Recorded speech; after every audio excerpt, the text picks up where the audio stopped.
Good afternoon, students. Myself, Jatin Seth.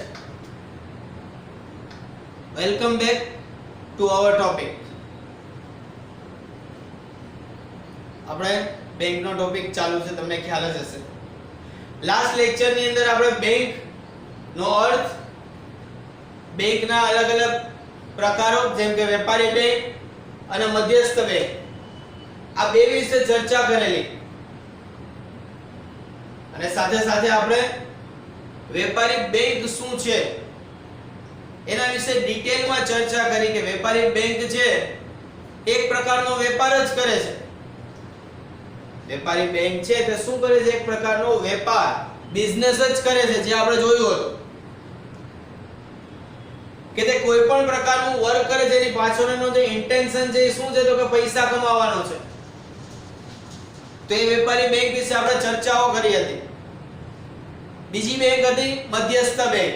જેમાં આપણે જોયું હતું કે મધ્યસ્થ બેંક છે તે રિઝર્વ બેંક ઓફ ઇન્ડિયા ને કહેવામાં આવે છે, જે બેંકમાં કોઈના ખાતા હોય નહીં. જે બેંકની અંદર કોઈ પણ પર્સનના ખાતા હોય નહીં. તો રિઝર્વ બેંકના ટોપિક અલગ છે, જે આપણે નેક્સ્ટ માં સ્ટડી કરવાના છે. આપણે અત્યારે જે સ્ટડી કરવાના છે વેપારી બેંક. આપણે અત્યારે શું સ્ટડી કરવાનું છે? વેપારી બેંક. તો વેપારી બેંકની અલગ અલગ વસ્તુઓ આપણે જે જોઈ ગયા હતા કે વેપારી બેંક છે એને ધંધાકીય એકમ તરીકે ઓળખવામાં આવે છે. વેપારી બેંક છે એ હંમેશને માત્ર શેના માટે? તો કે નફા માટે જ કામ કરે છે. આ બધી વસ્તુ આપણે જોઈ ગયું. તો હવે આવે છે આપણો પ્રશ્ન આજનો કે ભાઈ વેપારી બેંક જે છે એના કામ શું છે, એનું કાર્ય શું છે? કોઈ પણ સંસ્થા હોય એના કઈ કાર્ય હોય. તો અહીંયા વેપારી બેંક છે તો એના કઈ કાર્ય તો હશે ને. તે કાર્યો વિશે આપણે સ્ટડી કરવાનું છે. શું કરવાનું છે? કાર્ય વિશે સ્ટડી કરવાનું છે. તો બે પ્રકારના મહત્વના કાર્યો હોય, એક મુખ્ય કાર્ય અને એક ગૌણ કાર્ય. મુખ્ય કાર્ય અને ગૌણ કાર્ય. તો મુખ્ય કાર્ય શું અને ગૌણ કાર્ય શું આપણે સૌથી પહેલા સમજશું. તમે સ્કૂલે આવો છો,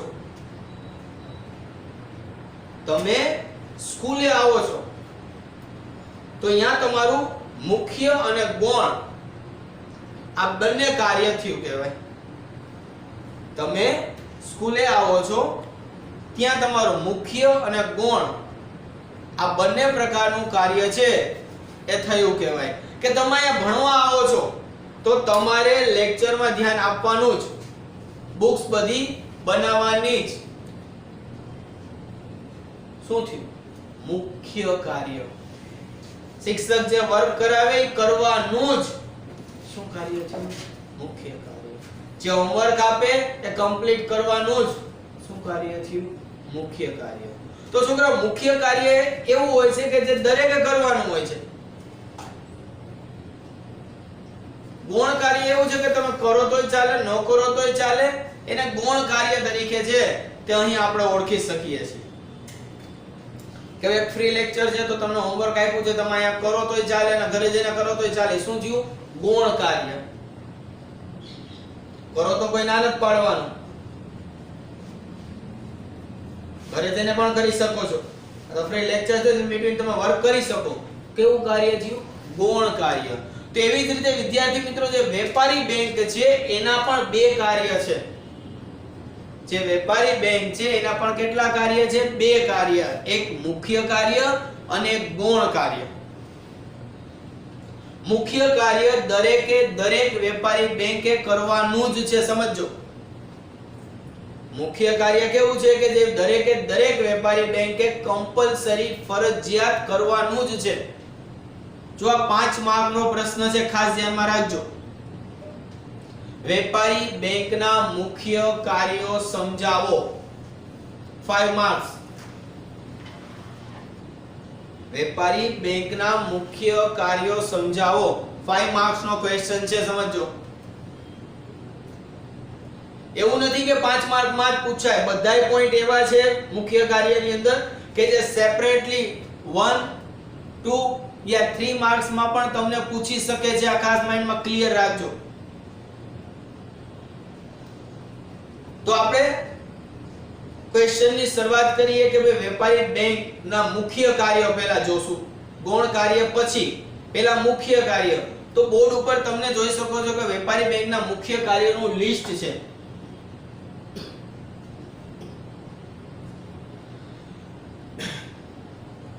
કે આ ટોટલ કાર્યો એવા છે કે જે વેપારી બેંકના મુખ્ય કાર્યો છે.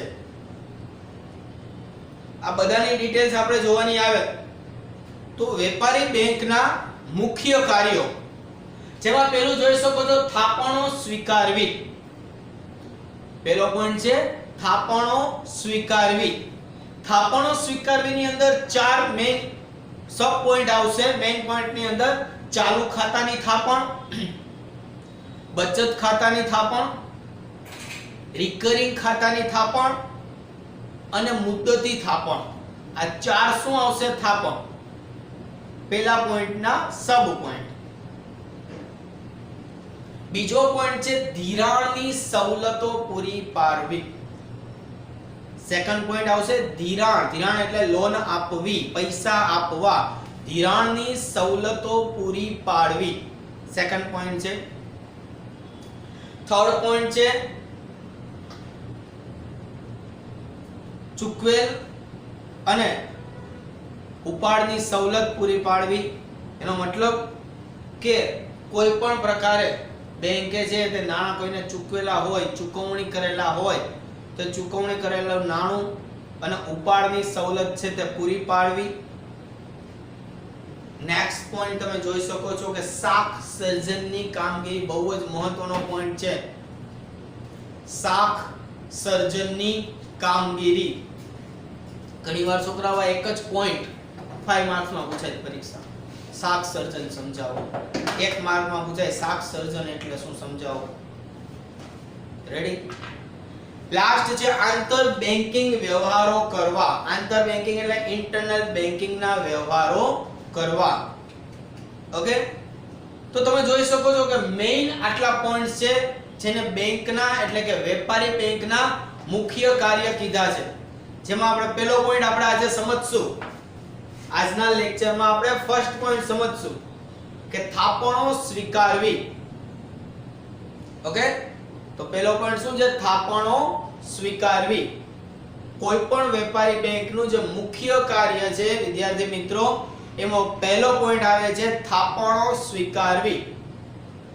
એ થાપણો ઘણા બધા પ્રકારની હોય છે. એમાંની પહેલી થાપણ છે ચાલુ ખાતાની થાપણ. કઈ આવશે? ચાલુ ખાતાની થાપણ. હવે ચાલુ ખાતું એટલે શું? જેને ઇંગ્લિશમાં કરંટ અકાઉન્ટ કહેવામાં આવે છે. તમે જ્યારે બેંકમાં ખાતું ખોલાવવા જાવ ને વિદ્યાર્થી મિત્રો, તમને પૂછે કેવું ખાતું ખોલવાનું છે તમારે, ત્યારે તમને પૂછવામાં આવે કે કયા પ્રકારનું ખાતું ખોલાવવાનું છે તમારે. તમે કહો સાહેબ ચાલુ ખાતું ખોલાવવું છે. ચાલુ ખાતું કોણ ખોલાવી શકે? તો કે તમારી ધંધાદારી પેઢી હોય, તમે કોઈ કંપનીના માલિક હોય, કારખાનું ચલાવતા હોય, સો બિઝનેસ કરતા હોય, તો છોકરાઓ તમારું ચાલુ ખાતું છે એ ખુલે, બાકી ના ખુલે. હા, તમે પર્સનલી ચાલુ ખાતું ખોલાવી શકો છો, ના નથી, પણ જનરલી પર્સન નથી ખોલાવતા. એની પાછળના રીઝન ઘણા બધા છે. તો ચાલુ ખાતું છે તો ધંધાદારી પેઢી છે એ કરે. તો ચાલુ ખાતામાં એને ફેસિલિટી શું આપવામાં આવે? તો ગમે એટલા પૈસા જમા કરાવી શકે અને ગમે એટલા પૈસા છે તે ઉપાડ કરી શકે છે. ઉપાડ કરો એટલે પૈસા લેવા. અનલિમિટેડ હોય છોકરા, એના ઉપર કોઈ વ્યાજનો દર નથી. કોઈ વ્યાજ ન મળે એને.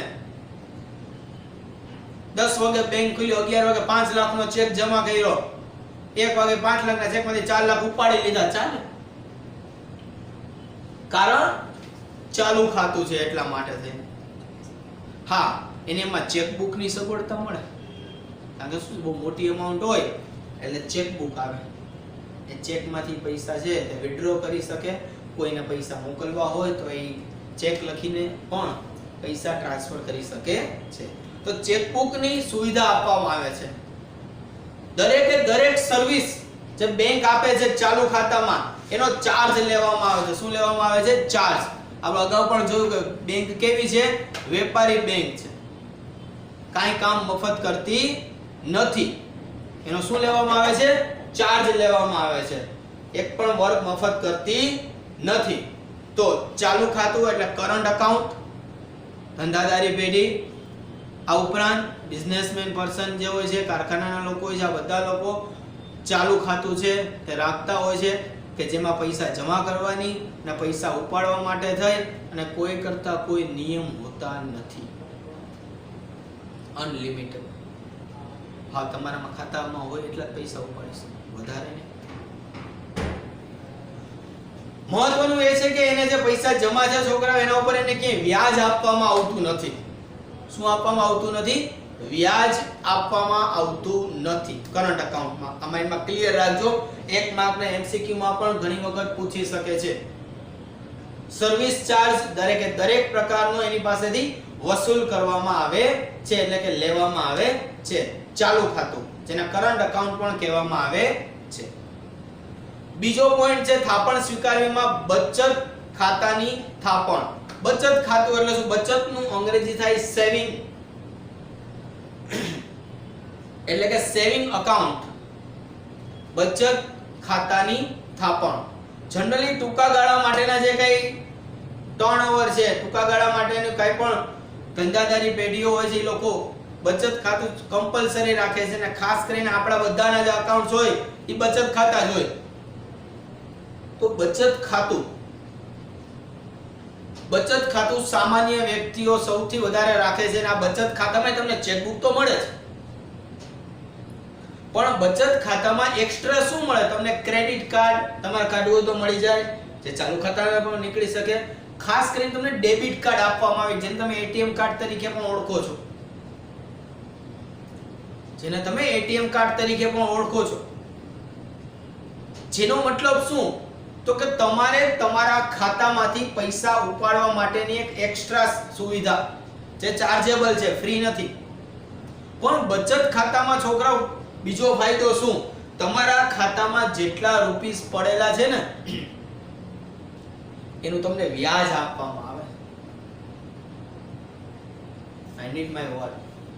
તમારા ખાતામાં જેટલા રૂપીસ પડેલા છે ને વિદ્યાર્થી મિત્રો, એનું તમને બેંક છે ને એ ત્રિમાસિક, 6 માસિક, વાર્ષિક વ્યાજ આપે.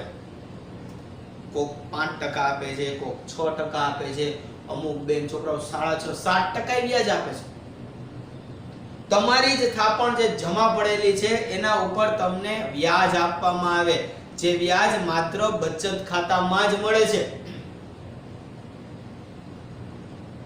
ચાલુ ખાતામાં વ્યાજ મળતું નથી. આ ખાસ ધ્યાનમાં રાખજો.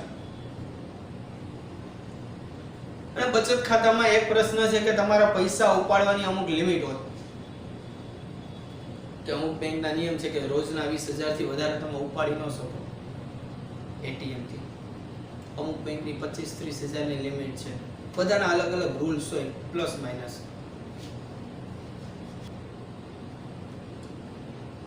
ઓકે, તો વિદ્યાર્થી મિત્રો, બચત ખાતું તમે સમજ્યા અને ચાલુ ખાતુંમાં સમજ્યા. ચાલુ ખાતુંને શું કહેવાય?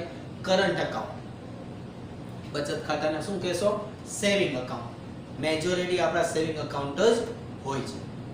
રેડી? ત્રીજો પોઈન્ટ આવે છે રિકરિંગ ખાતાની થાપણો. રિકરિંગ ખાતું છે ચાલુ ખાતા અને બચત ખાતા કરતા થોડુંક અલગ છે, કે જે વ્યક્તિઓ પોતાની પાસેના જે રૂપીસ છે, પોતાની પાસેની જે બચત છે, એ નાની નાની બચત દર મહિને, દર 3 મહિને અથવા તો દર 6 મહિને બચત કરવા ઈચ્છતી હોય, મતલબ કે એક સાથે પૈસા નથી ભરવાના, કટકે પૈસા ભરવાના છે. એક સાથે પૈસા ભરવાના નથી, કટકે પૈસા ભરવાના છે. સમજો. એના માટે શું છે? રિકરિંગ ખાતું. જનરલી આ રિકરિંગ ખાતું છે એ તમને પોસ્ટ ઓફિસમાં જોવા મળે. આની ઉપર તમને અમુક વ્યાજ આપવામાં આવે, જે વ્યાજ પહેલેથી નિર્ધારિત હોય, નક્કી કરેલું હોય. છોકરાઓ 10 રૂપિયાથી લઈને ખાતા ચાલુ થતા પહેલાના સમયમાં તો હવે તો 100 રૂપિયાની સિસ્ટમ થઈ ગઈ છે, રોજના 100 રૂપિયા. સાહેબ રોજના 50 રાખવો હોય તો ચાલે, રોજના 50 રૂપિયા, મહિને આટલા રૂપિયા ફિક્સ. આખો ના રોજ ખબર છે કે ગામડાના વ્યક્તિઓ છે જેનો બિઝનેસ બહુ નાનો છે, એ લોકો શું રોજના 40-50 રૂપિયા 100 રૂપિયા બચત કરી શકે. તો એના માટે થઈને શું છે, રિકરિંગ ખાતું છે. રિકરિંગ ખાતામાં ઘણા બધા સ્લોટ હોય છે, પણ એ પણ કામ શું કરે છે, બેંક જેવું જ કામ કરે છે. એટલે બેંકનું મુખ્ય ખાતું છે, રિકરિંગ ખાતું છે, એની થાપણો સ્વીકારવી. રેડી. લાસ્ટ આવે છે મુદ્દતી થાપણ.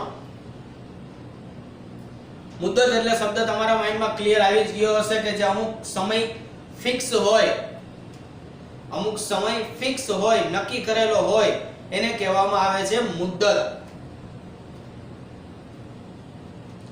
તો ફિક્સ ડિપોઝિટ એનું અંગ્રેજી નામ છે કે જેના ઉપર સૌથી વધારે વ્યાજ બેંક આપે છે. ફિક્સ ડિપોઝિટ ઉપર સૌથી વધુ વ્યાજ મુદ્દતી થાપણ ઉપર વિદ્યાર્થી મિત્રો અપાય છે. ફિક્સ ડિપોઝિટ ઉપર સૌથી વધુમાં વધુ વ્યાજ બેંક આપે છે. આ ફિક્સ ડિપોઝિટ સામાન્ય રીતે તમારે જે સમય મુજબ મૂકી હોય, 6 મહિના, 12 મહિના, 2 વર્ષ, 3 વર્ષ, 5 વર્ષ, 6 વર્ષ, 8 વર્ષ સુધી તમે ફિક્સ ડિપોઝિટ છે તે મૂકી શકો છો વિદ્યાર્થી મિત્રો. જેના ઉપર વન્સ અગેન સૌથી વધુમાં વધુ વ્યાજ છે તે બેંક દ્વારા પ્રોવાઈડ કરવામાં આવે છે. સિનિયર સિટીઝન હોય તો જે એના કરતા વધારે વ્યાજ આપવામાં આવે, 0.5% વ્યાજ વધી જાય. જે પણ બેંકનું શું છે મુખ્ય કાર્ય છે કે મુદ્દતી થાપણો સ્વીકારવી. અને આ જે મુદ્દતી થાપણ છે, ફિક્સ ડિપોઝિટ છે છોકરાઓ, એના ઉપર ઘણી વખત ઓવરડ્રાફ્ટ આપવામાં આવે છે. શું આપવામાં આવે છે? ઓવરડ્રાફ્ટ છે તે આપવામાં આવે છે. ઓવરડ્રાફ્ટ એટલે શું? જો તમને અમુક સમયે જો પૈસાની અર્જન્ટ જરૂર હોય તો અમુક નિયમ અનુસાર નક્કી કરેલી રકમ તમને વધારાની આપવામાં આવે છે. તમારા ખાતામાં ન હોય તો પણ તમને પ્રોવાઈડ કરવામાં આવે, એને કહેવાય છે ઓવરડ્રાફ્ટ.